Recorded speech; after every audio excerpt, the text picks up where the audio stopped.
কথা বলি, মনোযোগ সহকারে শুনুন। আমাদের অনেক সময় আমাদের মূল্যবান জিনিসপত্র কিংবা মোবাইল চুরি হয়ে যায় কিংবা হারিয়ে যায়। তখন আমরা করি কি, জিডি করার জন্য থানায় দৌড়ঝাঁপ শুরু করি। ঘন্টা পর ঘন্টা বসে থাকতে হয় সে জিডি করার জন্য। বিশ্বাস করুন, এমন তিক্ত অভিজ্ঞতা আমার আছে।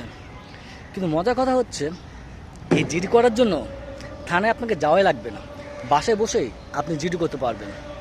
সেই জন্য আপনি করতে হবে কি, প্লে স্টোরে গিয়ে অনলাইন জিডি নামক একটা অ্যাপ রয়েছে, সেটা ইনস্টল করতে হবে। যদি ভিডিওটি ভালো লেগে থাকে এবং মনে হয় যে তথ্য নির্ভর, তাহলে অবশ্যই এই ভিডিওটি শেয়ার করবেন। ধন্যবাদ।